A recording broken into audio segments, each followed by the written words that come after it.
So, a Premier League defeat at Anfield, but a Carabao Cup victory on penalties at St James's Park this week for Burnley. But the 99 questions on everybody's lips is where's Cornet? You're listening to or watching Turfcast Podcast.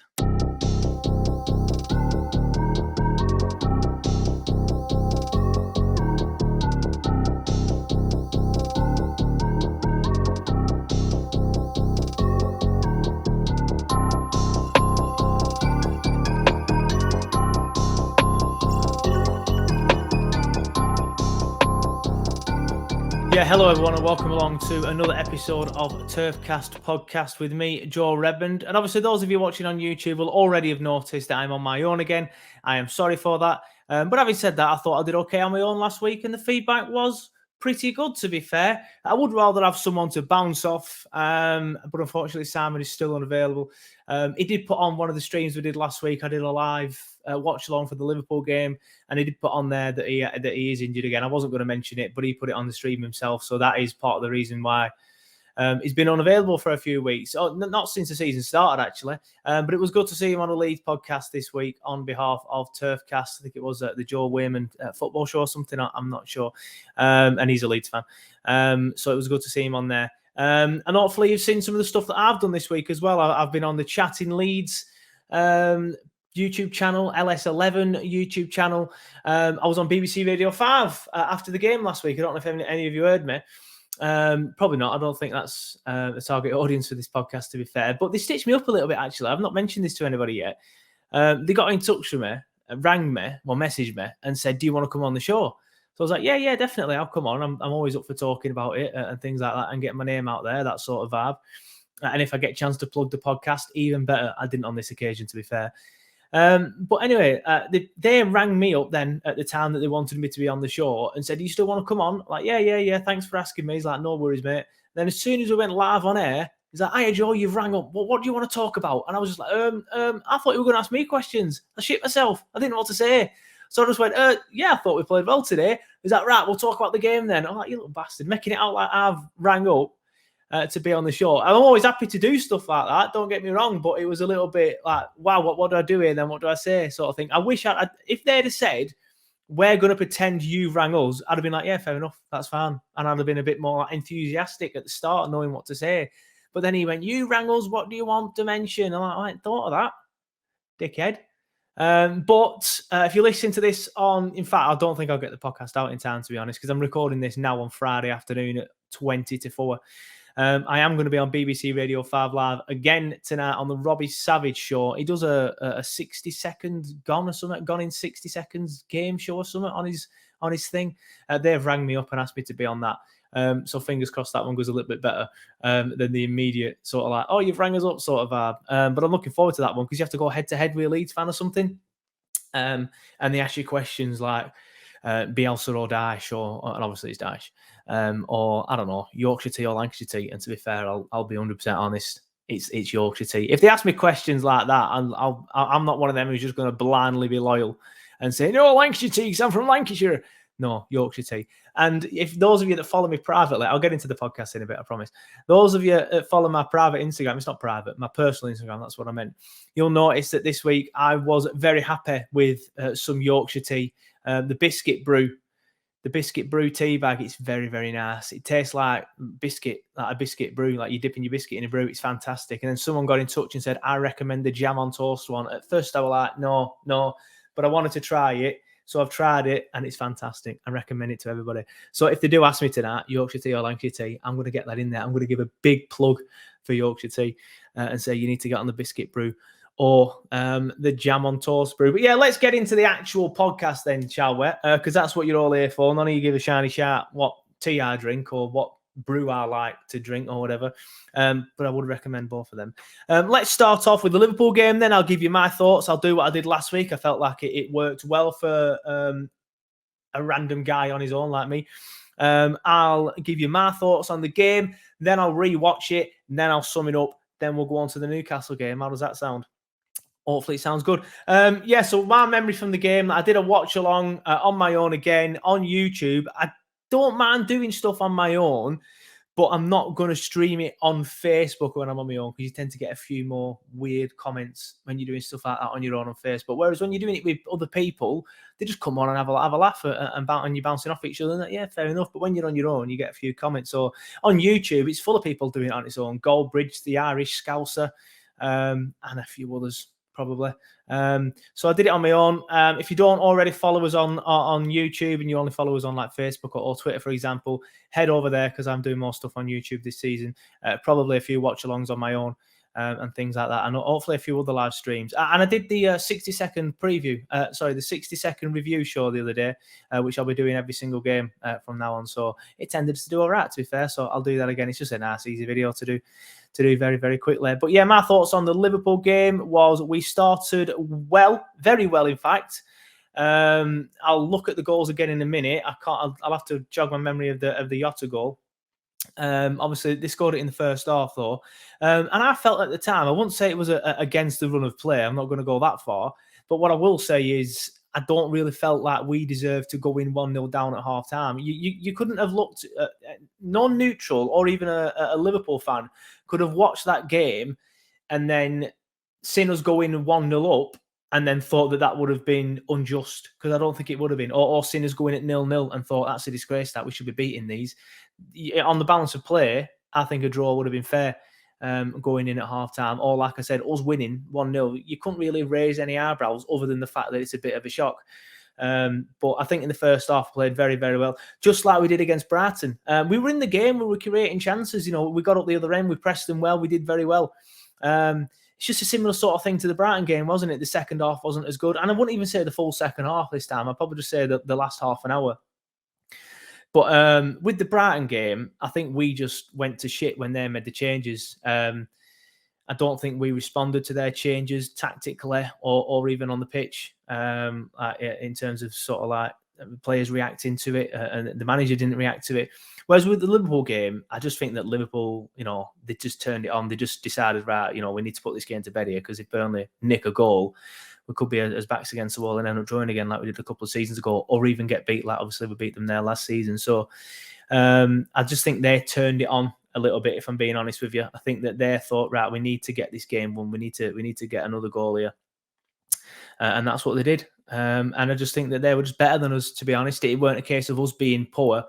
I am a little bit concerned about the fitness. I felt like the fitness dropped off with a few players, with McNeil blowing out of his arse against Brighton. McNeil was much better against Liverpool, though. I will put that out there right now before anyone jumps down my throat. Because he's, of course, a golden boy. We all love him. But I did think he was poor against Brighton, especially defensively. Very poor defensively. But he did a lot better against Liverpool. And he had Trent on absolute toast again. I don't know how Trent's got all these plaudits from that game. Again, Trent did okay going forward, but he was so bad at the back again. The lad cannot defend. I would much rather have Reece James at fullback for England than Trent. Every single day, I'd rather... Trent could do with being pushed into midfield, because the lad cannot defend. Every time Dwight had the ball at his feet and ran at him, he had him on absolute toast. But then he's come out of the game, Trent, with all these plaudits. Gary Lineker saying absolute disgrace, he should be in the England squad, blah, blah, blah, and all these stats saying how well he did. He got dribbled past like 5 times in one game. That's not an official stat. I'm just guessing it's going to be around that. But yeah, the lad can't defend. Dwight had him on toast. Trent did very well going forward, though, to be fair. I will give Trent that. He is very, very good at going forward. But he needs to learn how to defend if he wants to be, a starter for England, I think. Or even, I think he has the potential, if he's pushed into midfield, to be an England player again and be there quite a while, but for pretty much the rest of his career, and do very well in that slot. But for now, I just think he needs to learn to defend or be pushed into midfield. But I can't really see Southgate doing something like that. But yeah, my point I'm going to make about fitness was it's always in the second half. We just seem to slack off a bit, and the game seems to get away from us in the second half. It's only been 2 games this season, granted, but that's just not something that you normally associate Burnley with. You normally associate us with, being dash fit. You need to be a certain level of fitness to play for this club. And at the minute, I'm not sure we'd look like we are at that level of fitness. Hopefully now another game under the belt, the Leeds game coming up soon, they'll get that extra sort of 90 minutes of match fitness in again this weekend, and obviously at the Liverpool game now, so an extra one since the Brighton one when they were blowing out with their arse after 50 minutes. But yeah, and that worries me against Leeds, because Leeds are a very, very fit side and they will press you for 95 minutes. They will not stop. So if we are blowing out of his arse by the 60th minute, I think that game could get away from us, which is pretty much what happened at the Turf last season against them. But we'll get into the Leeds game in a bit. I've done a preview with Anthony, I think it is, from LS11. You'll hear that in a bit. So that one should be good. That's also available as its own show on YouTube, or will be, should I say. So you can, if you just want to watch that and you don't want to hear me discuss the Liverpool game or whatever, you can go ahead to it now. Feel free. I'll even do what the YouTubers do, and I'll put it up in the corner now, up there. That's where they put it, don't they? They're YouTubers. They put that little things in corner where it says "click here for this." I'll even do that. You're probably watching this and it hasn't happened. If that's happened, then I'm sorry, I forgot. You know, I've got a terrible memory. But let's watch the Liverpool game then. Let's watch it back. Yeah, so we played Liverpool at Anfield. Early kickoff, weren't it, on Saturday? I enjoyed doing the watch along. It was good. Like I said, I thought we started well. I've opened the highlights though to them attacking, which makes it look like we're under the cost straight away. Oh, and it's their goal, to be fair. It's straight away. They've just gone straight in there with their goal. I'm not really sure if anything much happened, to be fair, before that. I can't really remember. But according to these highlights, no. And you know what? Looking at it is, oh, dear. You know what? I've just been singing the praises. Watching that goal again, I tell you 100% now what Dash will be saying. Feel free to go and watch the goal now with me.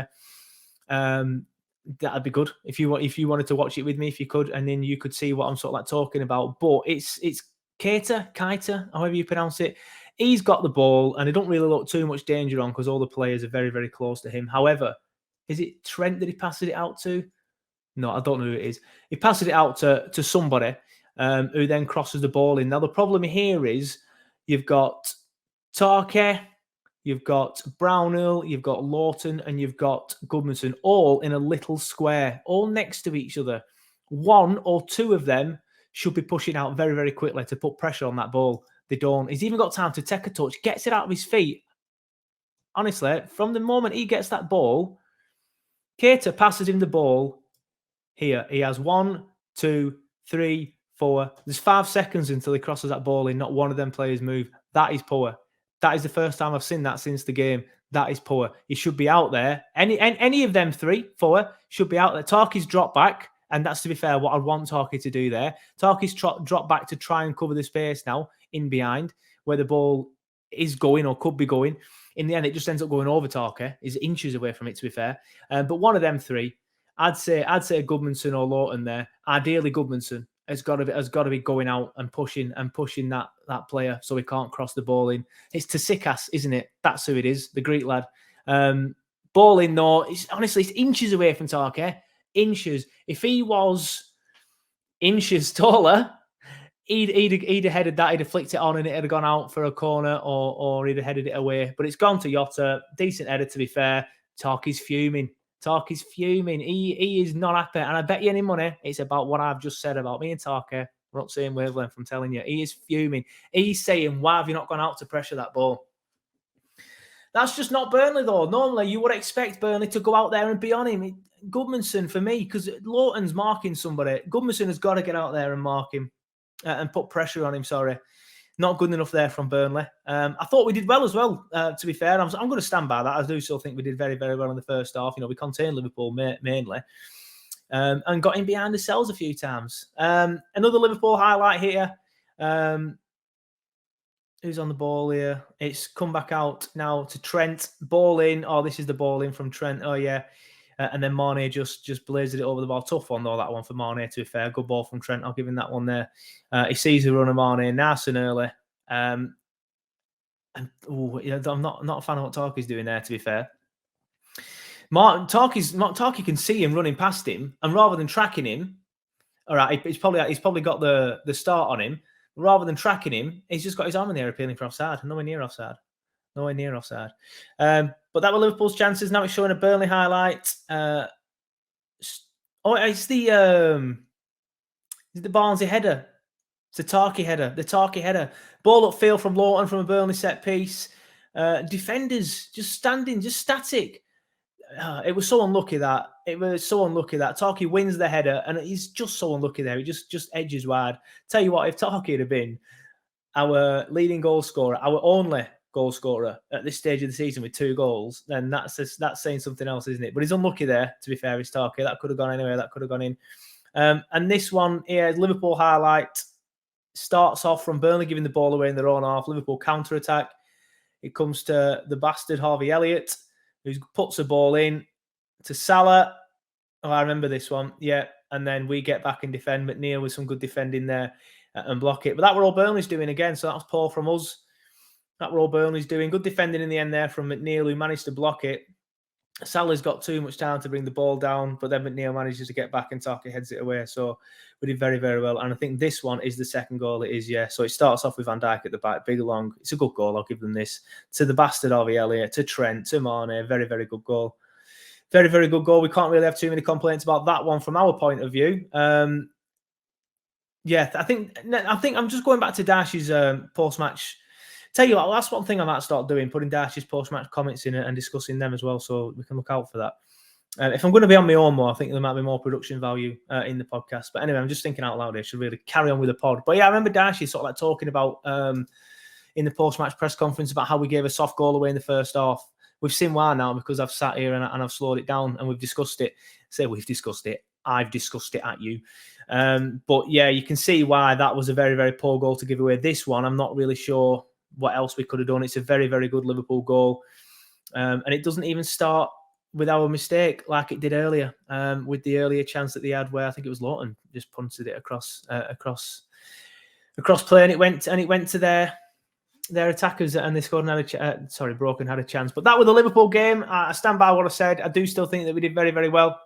If it wasn't for that lapse in concentration and Goodmanson or Lawton, I'm still saying Goodmanson, had done the job and got out there quicker and closed him down, then I think we would have not conceded that and we would have gone in at 0-0. And who knows, things could have been different. The crowd could have got on their back and put a bit of pressure on them. Maybe not, to be fair, because, you know, it's the first time they've been back for a while. But you never know because fans get edgy. You know, we got edgy in the second half against Brighton when they scored that first goal, didn't we? Well, I know I did anyway. So, yeah, that was it. Liverpool 2, Burnley 0. Not a disgrace. You know, it's good to get that fixture out of the way, I think, to be honest, this early in the season. And we didn't get absolutely smashed like Leeds did at Old Trafford this season. So, yeah, I'm happy with that. Right, so let's have a look at the Newcastle game then. Obviously, we played Newcastle on Wednesday night. We went through after a bore 0-0 draw. Literally every Burnley and Newcastle fan knew that was going to happen, didn't we? Everybody knew that was going to happen. We knew it was going to be a boring game. I even tweeted a clip of the Simpsons football thing where it's just passing it around and Kent Brockman's commentating on it and he's very bored. And I said Burnley Newcastle tonight or something like that. And that's exactly what happened. I called it, just like I always do when it comes to Burnley. But thankfully, we got through. And I'm just going to reiterate what I said on Twitter. Because let's face it, we've got through because of Wayne Hennessy. I know it's a collective effort, I know. But when Hennessy saved the penalties, or he saved 2 of the penalties, or one of them, I don't know. But we'll get onto that. But he saved the penalties, and he's pulled off a couple of saves in the game as well that's kept us in it. So I just want to go back to some of the stuff that was said on Twitter at the time when he was signing. There was a lot of people that were kicking off that were bringing him in. Why am we bringing him when we've got NSA, when we've got BPF and Norris? And I think I even put out a few times saying that he is better than these two. He's got more experience. Bailey and Norris, Bailey especially, are ones for the future. It's good to see Bailey doing well on loan. Admittedly, I still think it's a shame he's on loan in League One and not the Championship. But he can only play what's put in front of him. And at this stage, it's League One teams and he's doing very, very well. He saved a penalty at the weekend and got another clean sheet as Sheffield United, I'm very sorry. Any Sheffield Wednesday fans listening, as Sheffield Wednesday beat Rotherham at Rotherham. Bit of a local derby, that one, actually, isn't it, to be fair? And he's endearing himself very well to the Sheffield Wednesday fans, and I'm buzzing to see that he's doing that because he is still young and he does still need to, you know, get some games because sitting on the bench ain't going to do any good for him. So I'm happy for Bailey. So I do want him to do what he's doing. But for us, if Poppy is injured, Hennessy is a better backup than BPF and definitely a better backup than Norris. And I think he got a lot of stick when he signed. A lot of people bringing up the Nazi salute that he did, or obviously he's denied it, but we all know it was one. But it's just one of them. I said at the time, like everyone was saying, "Oh, he's a Nazi. Why are we signing him? He's a Nazi." It's like he's not a Nazi, is he? He was a very silly boy when he clearly had a few beers. That doesn't make him a Nazi. So then people turned it on to, well, he's no better than Bailey. He's no better than Bailey, and he's far more experienced. And I think he is a very, very, very solid backup. And some people might even argue, I know a few people have said it on our social media pages, but I'm taking it with a pinch of salt because I know Burnley fans can be very reactionary, that he could put Pope under a bit of pressure for the number one shirt. And a few journalists were saying it as well in midweek. I don't actually believe that Pope will be number one, but it's good to see that we have adequate backup coming in. And I am happy that we brought him in, and I think he's already proven himself in this Newcastle game. But obviously, I didn't go to the Newcastle game. Shout out to those dedicated fans that did. It's the only day I've had off this week, so I did listen to it on Clarets Player, and I did watch the penalties on Sky Sports News because they showed them live on Sky Sports News. But it did sound like that Newcastle probably shaded it for the 90 minutes. Hennessy kept us in the game, and we were just typical Burnley, not really creating much, not really doing much. Which is something that needs to be addressed. Obviously, hopefully a few signings will come in and that'll change it. Just quickly check my phone to see anything. No, I thought maybe they might have announced something while I've been doing the podcast, but obviously not. But yeah, just going into this game then, I'll tell you what I'll do. I'll watch this one because I didn't get to see the highlights, but that's what it sounded like to me. It sounded like Newcastle were the better side, only just for 90 minutes. And then obviously we've won it on penalties. But here we go. Yeah, I've just seen the save that he makes. It's Jeff Hendrick. I knew it were Hendrick, but that's just reminded me. Oh, Jeff, I'm so glad we don't have you anymore.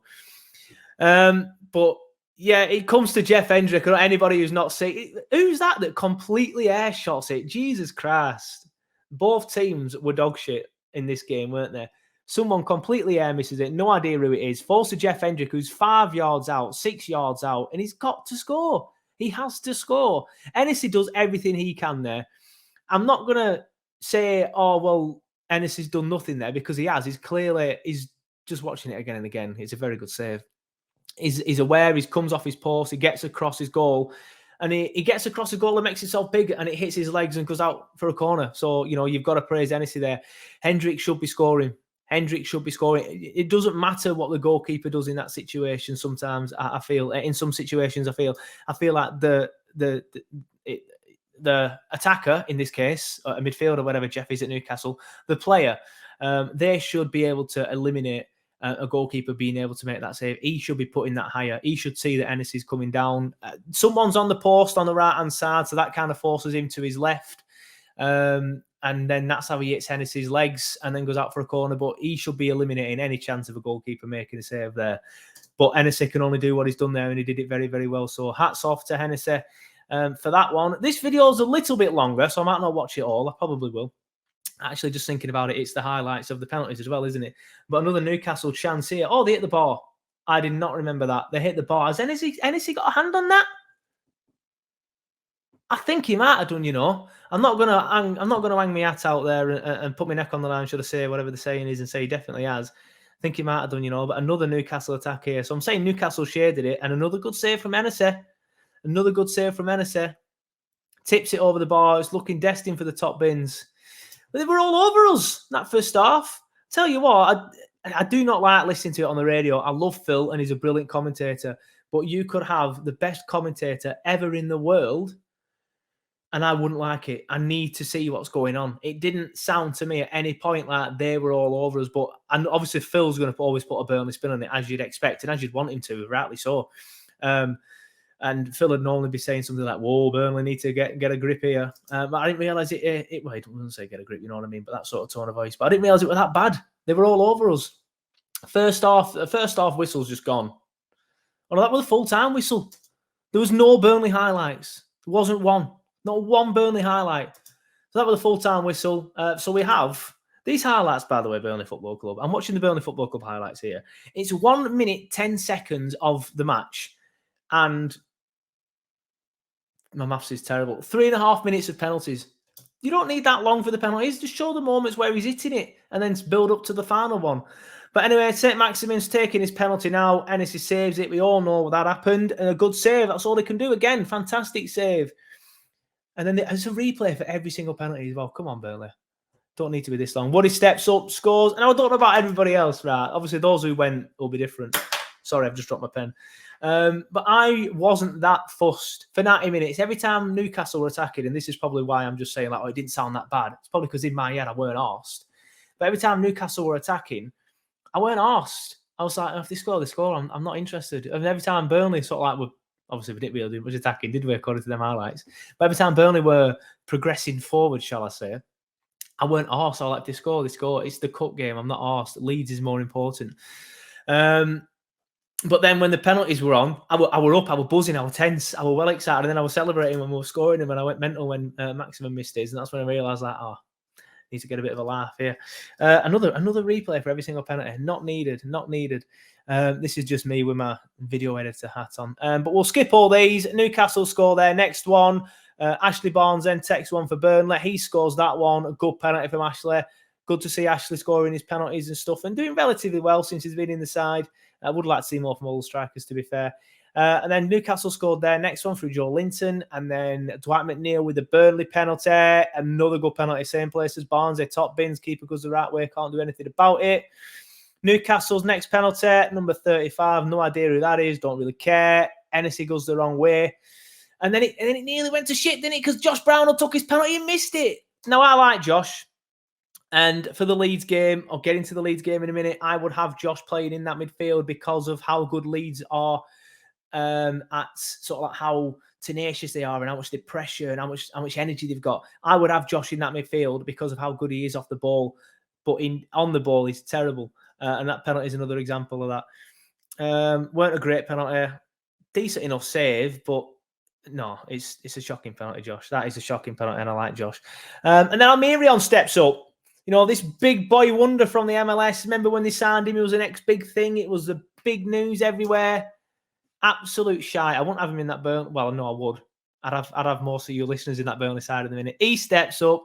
Another shite penalty. Absolutely abysmal. Decent enough save from Hennessy, but Hennessy could have not moved and thrown his cap on that. And then he's fuming, kicks the ball, smashes it over the bar. You know he's tried to hit that in the net. You know he has. Shambles of a man. Bit harsh. Shambles of a footballer. Anyway, then Charlie Taylor steps up. This is a moment where I was very, very tense. And then I thought, pathetic afterwards. But he steps up, scores. The keeper's so close to that. I didn't realise that at the time. The keeper is so close. But Burnley progressed. We're into the next round of the Carabao Cup where we will play Rochdale. And if you follow us on Twitter, you will notice that I put a tweet up this week saying Rochdale hate us. And a few people asking why. And to be honest, I don't really know. I just think it's the close proximity of the two clubs. The closest league ground to Burnley Football Club throughout the 90s and most of the 2000s until Accrington Stanley got promoted was Spotland of Rochdale. The two, Turf Moor and Spotland, are closer than Turf Moor and Ewood Park. We are very, very close to Rochdale. The only problem is it's quite hard to get to because you've got to drive over the tops and via Baycut Way. So it's not as easy to get to as Blackburn. But yeah, it's going to be a good game, that one. I probably will go on that one, I think. It's going to be a night game. We've not been on a night game for a long time, have we, because of COVID and stuff. When was the last night game then? It'd have been sort of like November 2019? Or did we have any early in 2021? I'm not sure. So it'd be good to see Turf Moor under the lights again. So yeah, I'm definitely going to go on that game, actually. I don't know why, because I know what's going to happen. We're going to all get excited about a potential cup run because, you know, we're in the fourth round if we want it. And then you're one game away from the quarterfinals because there's only, you know, there's less rounds in this cup. And then they'll just end up throwing it away like we always do. And it's always against the lesser sides. I would rather go out against Newcastle in the second round than beat them and get beat against Rochdale. But that's what we did last year, didn't we? I can't remember who beat us in the end. I've just completely blanked it out of my memory. But we beat Sheffield United in the second round at the Turf and then just got knocked out. Just stop it. Just stop doing it like that. I was at the season before. I can't remember. But it's a chance here to have a cup run. And it's a shame that our squad is so thin because we should be able to mix the squad up and have a decent cup run. We should be able to get past Rochdale by putting the B-side out. Let's be honest. No, I'm not disrespecting Rochdale at all. You know, they're a lower league side. We should be able to get past them. But we're going to have to put a mixture of first teamers in there. Ben Mee will probably play again. Maybe Chris Wood. Probably Dwight McNeil because he's the only creative player we've got unless we sign somebody else by them. So I'm looking forward to it. It's going to be a good game. Rochdale will probably fill that away end. Do not underestimate them and their fans. I think they will bring a lot of fans. I'll be disappointed if they don't fill it, to be honest. They say they hate us so much and things like that. There's a lot of Clarets over in Rochdale. There's a couple of Rochdale fans that live over here as well. Like I said, two very, very close towns. So they should fill it.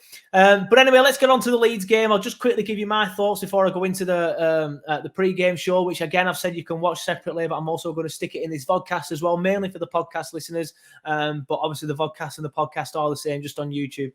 I'm looking forward to it. Again, it's going to be a Yorkshire, Lancashire derby.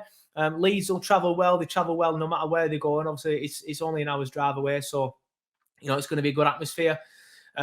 Leeds will make it a good atmosphere. We'll be up for it, hopefully. They'll definitely be up for it. I do worry slightly with Leeds, as I've already mentioned, because of how high they press you and how high the fitness levels are. I do think if we are quite slow in this latter stages of the game like we've been so far this season, Leeds will get some joy against us, and that's exactly what they did last season, as I've already said. So, as I've said, I would go with Leeds. I might even think about putting 5 in midfield with a view to it, because formations are quite fluid these days. When you stick one of these like my 11s up and you put like 4-5-1, people kick off at you. Why are you going 4-5-1 at home against Leeds? It's more a case of 4-5-1 without the ball, 4-3-3 with the ball. Get Woody up top. So you're going 4-5-1. So when they've got the ball, if you break the play down, get the ball, smack it up to Woody or get it out wide to one of the wingers. Woody can then bring it down. If you haven't already given it to one of the wingers, the two wingers, Dwight on the left and Goodmanson on the right, unless we sign somebody between now and then, but let's all be honest, we probably won't. And then they can play off Woody. Then he can start playing them in, spin off. They can put the ball in 1-0, hopefully.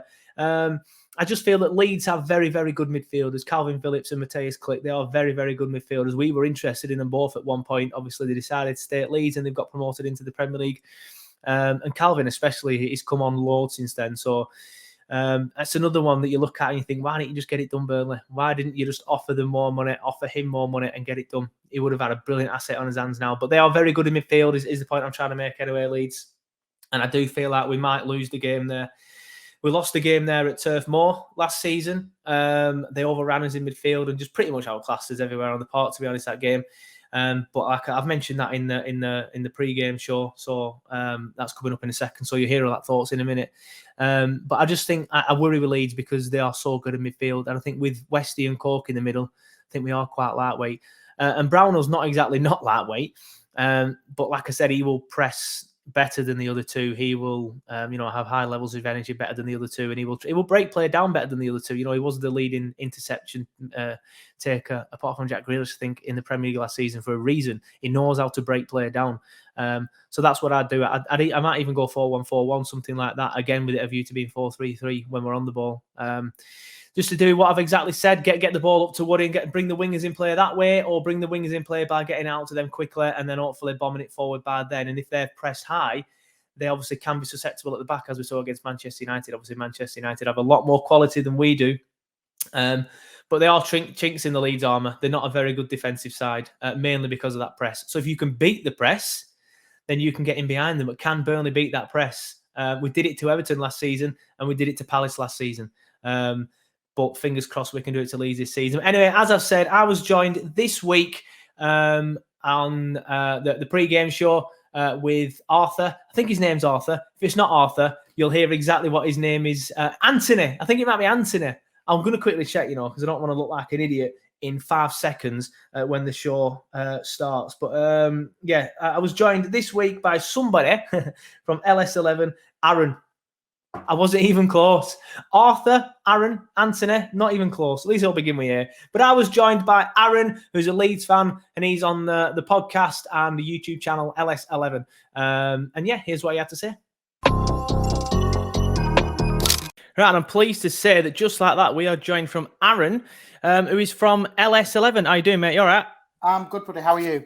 Yeah, all good, thank you. All good, thank you. So a bit of an indifferent start, I suppose, for Leeds this season. I mean, I think it's fair to say our start has been much worse. But obviously you played United, and obviously you got thrashed there. So I know it's United, and obviously you're not the biggest fans of United, but at least you can look back at it and think well, it's Man United. At least it's not Brighton at home, which is our example.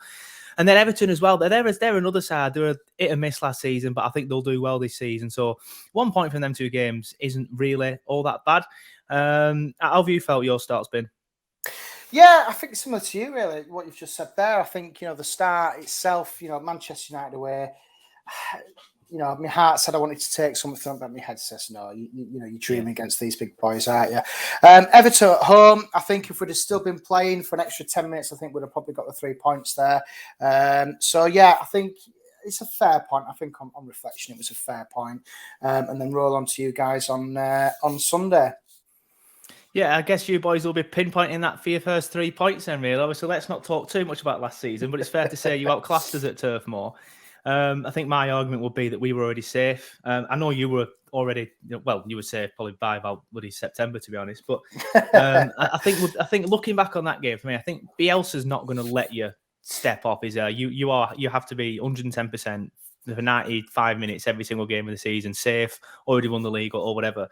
Where I think we always the season was so difficult, and the fact that we finally got over that, I think we clearly took us foot off the gas. But I'm not taking anything away. I think you were fantastic that day. I work in Leeds, and I was actually on shift at the time. Thankfully, we still work from home. Else I'd have got quite a bit of stick. But we use that. I don't know if you've ever heard of it. We use Slack to chat to everybody at work, and there was some stick coming in on there. But I think you were class last season. But sort of how are you looking at this game then? Is it a chance for 3 points, or is it potential? Obviously, because it's going to be a tough game for you. I think Burnley's always been described as this tough place to go. And maybe, it's a bit of a myth these days, not as much as it used to be. But what sort of game are you expecting? I'm expecting a Leeds win. I'll be honest with you. I'll get straight into it. I think Leeds need to win this game. A lot of Leeds fans will be expecting 3 points. I think it'll be a tough game. I think, Burnley, they're always well organised out the Burnley, that old school 4-4-2 with Dyche in charge, it's going to be a good game. I think there'll be goals. I've got a funny feeling Chris Wood, I don't know if is he injured, Chris Wood? He'll probably score a brace against us. Because I think he's up for it, isn't it, Chris Wood and Charlie Taylor. So, it's going to be a tough game, a really tough game for us, but I'm expecting 3 points from Leeds. But it will be tough. I remember back to the game at Ellen Road with you guys last season, and I think that was one of the toughest games that we played against. Like a well-oiled machine, Burnley, really well drilled, defensively strong as well, and they made it really hard for us to play football. I know the pitch didn't help that day, but it was a really difficult game. So I'm expecting a really physical and challenging game. Yeah, I think if you look back at last season's games, I won't go too much into the disallowed goal at Ellen Road. But if we look at last season's games, I think it's fair to say if a game's going to be like any of them last season, it is going to be the one at Ellen Road. We are going to try and stifle you. We're going to try and keep Bamford quiet. Again, but similar position. He'd love to score against us, wouldn't he? Yeah. But it's interesting because, like you say, it's good to see that people do see us as like a well-oiled machine and stuff still, because I sometimes think that might be not as evident as it should be, especially last season and this season. So maybe it's a reputation, I'm not sure. But I want to touch on Chris Wood and Charlie Taylor, actually, then, because you've mentioned them. And if Chris Wood scores a brace and you still win, I will be very, very surprised. But what are your... I think it's fair to say you don't like Charlie Taylor, but I think when you look at the way that he left, I can kind of understand it. But Chris Wood as well, he got a bit of stick when he left as well. But what are your thoughts on the two? And then if you can tell me more of the fans' general thoughts on the two. I think, Charlie Taylor, he was this up-and-coming youngster, and it's a shame, really, that he moved on. But, he wanted to go play Premier League football, didn't he, Charlie Taylor? And he was sold, this package with Burnley. It's the same with Bailey Peacock-Farrell. I know that he's not with you guys. I think he's gone on loan, hasn't he? Yeah, he's gone on loan to Sheffield Wednesday, hasn't he, this season?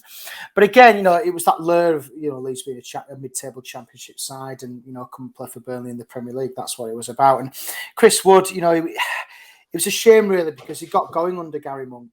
And, he hit the fort, he was running away with it. He was scoring 20, 25 plus goals a season, one team. Obviously, the lure of the Premier League took him there. So I think Leeds fans, he'll probably get a little bit of stick. They'll both get a bit of stick on Sunday for it. And I'm going, which I can't wait for, by the way. It's going to be, it'll be interesting to see how the fans react to it. It'll be interesting to see how Chris Wood and Taylor react to him as well, to the fans. Yeah. Well, those who listen and watch the podcast regularly know that my co-host Simon, he actually cuts their hair. He's an hairdresser, so he actually cuts Chris Wood's and Charlie Taylor's hair, and he'll tell you they've got nothing but nice things to say about Leeds. He says more so Charlie Taylor, which he's surprised about, than Woody. He says Charlie just like always say like if he goes around to his house when Leeds are playing, he's watching it. He's always like, oh, fans, he's got nothing but nice things to say about him. And the same with Woody as well. Like I've never personally met Charlie, but I've met Woody a few times, and he's just such a lovely guy. And again, he's got nothing but nice things to say about pretty much any of his former clubs, really. But yeah, it's interesting because obviously you mentioned Monk, and Chris Wood did get going that season, didn't it? But then Monk left at the end, and it was all a little bit up in the air. And then, to be fair, Paul Eckenbottom or Sean Dyche, you've got to pick Sean Dyche, aren't you? Obviously, in the end, you boys managed to get up. But talk to me about your season then, because there's been a lot of pundits, not so far, I mean, sort of like the things what you're expecting and stuff and the goals that you want to achieve. There's been a lot of pundits sort of like saying, not necessarily second season syndrome in the fact that you're going to do a Huddersfield or a Sheffield United and go down, but probably second season syndrome in the fact that you're probably not going to be doing as well this season. What are your thoughts? Well, for me, I think, the majority of Leeds fans at the start of the season, I think we're going to get top six. But for me, and I've always said this, the Premier League is the biggest league in the world, and it's the one which has the biggest revenue. So the main thing for me as a Leeds fan is get to 40 points, a little bit similar to you guys, and then look up from there. So for me, Premier League safety is especially in this kind of the midterm of being in the Premier League, is get to 40, get safe, and then you can build from there. So I'm happy for another mid-table finish this season at Leeds, and I think they will get there. I don't think the second season syndrome will affect Leeds this year. I think these lads have played under Bielsa for 3-4 years now, and they know the demands, what he expects, and they know the roles within the team as well. So I can't see Leeds struggling with the second season syndrome. Mid-table, anywhere from 17th to 8th, I'm happy with. What about yourselves? Yeah, well, similar really. I think you can probably look a little bit higher than us, but it's refreshing to hear you say like you want to get to 40 points first, because you speak to a lot of Leeds fans, and like you say, they do say top six, or maybe even push for Champions League, and it's just not achievable. Let's be honest. No, maybe in 10 years with continued investment, but even look at Villa; they're probably spending nearly double what you are. I don't have the stats in front of me, but even they're not going to, in my opinion, crash into the top six. It's definitely not the top four. No. So it's refreshing to see that. But yeah, we're similar. Get to 40 points. Might take us a little bit longer to get there. We might not even get there. Get to 40 points and then look up from there. I think we always look back at obviously the Europa League season on this podcast when we finished 7th. And the main thing about that was we won the first game of the season, and then we just kicked on from there. Whereas this season, and pretty much every season since, we've got off to such a poor start that we're then just playing catch up. And it's looking like it's going to be this again. There's going to be, if we get beat 2-0 at the weekend, there's nobody's going to look at that and think, oh, that's a weird result. That it could happen. And then after that, we've got some more tough games coming up. So it could be like last season, we didn't win his first game until October. And it could be something similar again here. So fingers crossed we can get out of that. We really needed to beat Brighton on the opening day. But I felt silly saying that. We hadn't even played a game. And I was saying, this game is big. We need a win. Yeah. We hadn't even kicked a ball. But now we're in this position and I'm kind of being like, proven right about it. But I kind of felt like with Leeds last season, obviously for all the quality that you had and for all the sort of like tenaciousness that you had, like always pressing and things like that, I always felt like the players felt like they had something to prove as well at the same time. Like we do deserve to be in this league, not as your club, but as individuals and players. The likes of Ayling and Bamford, who got a lot of stick. A few years previous. Do you think that hunger will still be there this season? The hunger of to prove. I know that you'll probably go down the Bielsa and say Bielsa won't really let it slip, but it's a mental thing, isn't it? When you're back in the league and you're getting stick like Bamford did to then want to go on and prove yourself. Do you think that hunger will still be there? Yeah, definitely. And I think, as I say, you've just kind of touched on it there. I think the Bielsa won't let that drop. But I think, from Liam Cooper as well, you got a lot of stick from the fans at the weekend. That drive and that determination from the players is there. They've achieved so much in such a short space of time. They want to keep going and keep kicking on really onto the next level. And, I think the determination, the drive is still there. And I think, obviously, with fans being back, it makes such a difference. Like the atmosphere at Ellen Road on Saturday was absolutely phenomenal. And I think the new players in the squad, the likes of Rafinha, Rodrigo, etc. Those players will really feed off that and really kind of kick on as the Premier League season keeps going. Yeah, so what did you make of the atmosphere at Ellen Road on Saturday? Then you touched on it briefly there, but it's like Anfield's got a reputation, But in my opinion, Anfield's a myth. Ellen Road, it's had its moments where, it cannot be a nice place to go for either sets of fans. I remember, obviously, it's different when you're not doing well. But I remember in the years when you're struggling in the Championship and struggling in the Premier League, it could work in an away team's favour because obviously the fans can turn very quickly. Yeah. But I think in recent years, now you're doing well again, and you're all appreciative of the effort that the lads give and that Bielsa makes people give. It's a very good place to go for a home fan, I think. Oh, it's absolutely fantastic. Honestly, it was brilliant. The atmosphere, and I think the fitness levels as well. Just to touch on that with Everton, Leeds really didn't get going until about the 60th minute against Everton, and I think if Leeds have had an extra 10 minutes at the weekend, I think would have probably won the game. So that's just kind of touching on the fitness levels. But in terms of Ellen Road itself, the atmosphere was phenomenal. It was honestly, it was off the scale, and I think Leeds, the players themselves and Bielsa, they'll really feed off that. And I think it really intimidated Everton towards the back end of the game as well. So, yeah, it's a really special place to be. And, it's decent. I want to go back to what you just said there. You said they didn't get going until the 60th minute. We've been the opposite this season. We're quite known for our fitness levels as well. Like there's a running joke amongst Burnley fans like you might be fit, but you're not dash fit, and it's probably a similar sort of thing to Bielsa. You might be fit, but you're not going to run for 95 minutes through brick walls, for example. It's the same with Sean Dyche. How were your fitness levels looking then this season? Are they looking decent? Because we've been going playing really well for the first half or the first 60 minutes, and then dropping off a little bit, and that, I'll be honest, does worry me against Leeds. If we drop off in the 60th minute and it's 0-0 or 1-0 to us, or 1-1, for example, you could capitalise on that point. So what have your fitness levels been like this season then? It's an interesting one because obviously this season, the likes of Calvin Phillips, they've only been in for pre-season for about 2 weeks. Yeah. So the fitness levels aren't there yet. With Phillips in particular, he didn't play against Manchester United because Bielsa didn't think he was fit enough. So I do think the fitness levels aren't there yet. And I know after this game, I think we've got an international break as well, haven't we? Yeah, it's pretty soon. After this, I don't know if it's after this. Is it after this one? Yeah. Yeah, I think it's after this game, and then you think, you just want to keep that going, don't you? You just started, so yeah.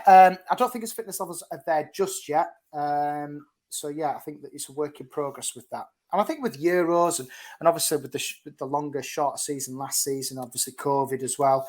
It's had such a there's a lot of factors in place, isn't there, really, for fitness levels and things.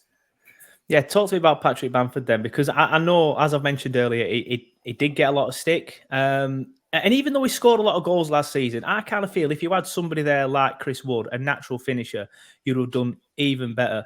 Obviously, Burnley fans gave Bamford quite a lot of stick for the comments he made when he left. It's not necessarily because he left us; it's just the comments that he made when he left. And then he went back to Middlesbrough, and honestly, it was so funny. He said a quote about how he got so upset he used to finish training and go and cry in his car. Then he once came on as a substitute against Middlesbrough, and honestly, 4,000 Burnley fans is going, Patrick Bamford, he cries in his car. Honestly, one of the funniest moments on a football pitch. But talk about him then, because he's a bit of an easy for me to say, a bit of an anomaly, because he gets the goals, but I still feel he could be better. And if Leeds had a natural goal scorer, I do think Leeds would be better. Yeah, I think what I like about Patrick Bamford is the way he works off the ball. Honestly, I watched him quite a lot on Saturday, and honestly, this guy, he didn't stop running. Honestly, this guy, if he went to the Paris Olympics in 2024, he would podium and get a medal because he didn't stop running. Same with Phillips, well, just literally all over the park. So yeah, I like his work off the ball. He'll defend when he needs to, and he'll intercept play. The assist which he got at the weekend as well, he could have easily taken that himself, but he pops it off to Click for the equaliser. And that's what Bamford is.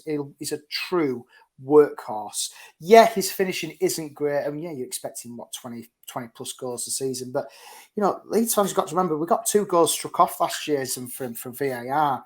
So he could have been on 9. I think he was 19. I think he got 17 last year.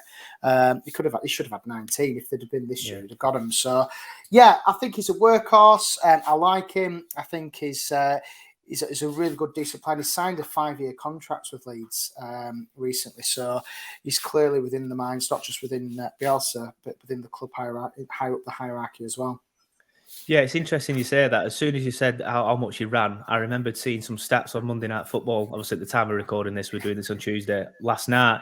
and Patrick Bamford ran the most of anybody in the Premier League this weekend. So, but I've noticed that his work off the ball under Bielsa has come on loads, and I think that's probably why he's in your side, I think. Yeah, and he looks fitter as well. Obviously, he didn't go to the Euros. I think he's been working on his fitness over the summer. He's kept in shape. So, yeah, I think, for me, Bamford, I think he's a decent striker. And the work off the ball, as I said, is just brilliant. It's phenomenal what he can do. And hopefully he'll beat the tally of 17 goals. And hopefully he'll get off the mark. He was unlucky not to score at the weekend, to be fair. I'm hoping that he'll get off the mark against you guys at Turf Moor. Fingers crossed they don't. One of the things that always worries me about playing Leeds is that Patrick Bamford is better than this. Obviously, I interviewed him before because I used to do some work for a radio station with Darren. Obviously, Darren's another part of LS11. And I've interviewed, and he comes across as a really nice guy. So it's not something I ever imagined that he'd do. He's not an Adebayor, but I always imagined after the way that he left Burnley and how he didn't get on with Dash, I thought if he ever scores a screamer, he could easily just run up to Dash and knee slide in front of him, and then it'd be all over. Leeds fans would be loving it, and I'd never get away from it. So it always worries me. But obviously, he scored the penalty against Ellen Road last season and just did a kind of like a muted celebration. But it might be different if he scores one from open play. Yeah. But talk to me about your transfer business then, because you've made a few signings. A few more than us. We've only brought in the two. Obviously, Jack Harrison as well. What are your thoughts on your transfer business then? Because I was looking at it here, and I honestly thought it'd be longer than that. I honestly thought the list would be longer than that. So you've got Harrison, Clarkson. Is that how you're pronouncing that? And Boggles again. Oh, that's end of a loan. So you've only really brought in 3 players then, because there's a Blackman player here. I'm not even going to mention him, but you've only brought in 3 players then, and you kind of think Leeds make a lot of signings, through Radrazani. They've got quite a decent chairman, but evidently not. Are you boys happy with the transfer business? It's only a few, isn't it? Yeah, for me, I'm quite happy. A lot of Leeds fans will probably disagree and go, we need to be signing more. I think we will do a little bit more business. Obviously, Paveda's gone out down the road to you guys. He's gone out on loan this season, which I think he needed. We've signed a couple of under 23 players. We signed Lewis Bates from Chelsea for a couple of £1 million. So what the thing is with Leeds and their transfer policy is brilliant, and I think it makes sense to me, is that the looking for talent, developing them, and then giving them a pathway into the first team. So a lot of the business at Leeds this year has been focusing on the under 23s, and I think tonight against Crewe we'll probably see a couple of these under 23s play, because obviously when you look at the midfield where you've got Click and Dallas, they're 30 plus, these guys, they're not going to play forever. So there's a natural progression for the likes of Lewis Bate, who can maybe kind of slip into that first team radar. But on the whole, we've needed a left back, and we've got one. Firpo from Barcelona. I think he's got a little bit more. He'll need to get up to the Bielsa way. I think he's got a little bit more work to do. But in terms of transfers, it's a bit like you guys. You can't spend 100 million here, there, and everywhere. Yeah. It's just not sustainable. And we're not. We don't have an endless checkbook. The likes of Man City signing Grealish. Villa will probably running all the way to the bank with that, because it's just a steal. For Villa that, but. Yeah, I think a lot of Leeds fans on the whole are disappointed with the transfer market. But for me, I'm not too fussed, because this same bunch of players finished 9th last year. Yeah, that was the point I was going to make. You did very well last year. You don't want to completely overhaul the squad that's done well last year. And even when you got promoted, you didn't completely overhaul the squad. So I don't see why you'd do it now. I think for us, I think we could definitely do with some more. There's still a lot of rumours. When's it shut? Is it Thursday? Or is it next Tuesday or something? I'm not sure exactly when it shuts.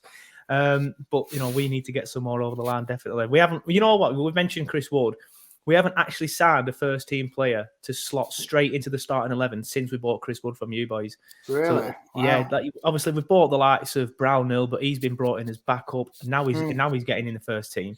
Yeah. And then we've bought the likes of Collins this season again as backup for Tarky and Ben Mee. Tarky's probably going to leave at the end of the season, so I think we'll have one eye on that one. Yes. But let's focus back on the match then, because you've mentioned you're expecting a Leeds win. You've mentioned that you're going. I presume you're going to go on the bus, the train. How are you getting there, first of all? I'm going to drive this time. You're going to drive? Okay, I'm going to drive over. And I'm looking, I'll tell you what, I am looking forward to a nice pie. I've been to Burnley away a few times to do cracking pies down at Turf Moor. Yeah. Hollands they are. That's it, yeah. I don't know if you want to go for a pre-match pint as well, but your best bet is probably the cricket club. Away fans are always welcome there. And literally every club takes over the cricket club because it's next to the ground, and everybody just goes there. So if that's where you want to, I don't know where you'd park though. You probably have to pay for parking. I've never driven to the turf, so I wouldn't know. Right, okay. So that'd be interesting. That's why I thought you'd have got the train and walk down maybe. But But you've mentioned you're expecting a tough game, but you have mentioned you're expecting a Leeds win. How are you expecting the game to sort of pan out then? I think Leeds will really come out and get going straight away. So there's going to be a lot of high press from Leeds. I'm expecting it to, it's going to be quite scrappy in the midfield area. I think Phillips as well, be really stuck into this. And I think it's a Yorkshire-Lancashire derby, this, isn't it? So it's going to be scrappy. And I can see Leeds scoring quite a few goals. I'm expecting Leeds to score a few.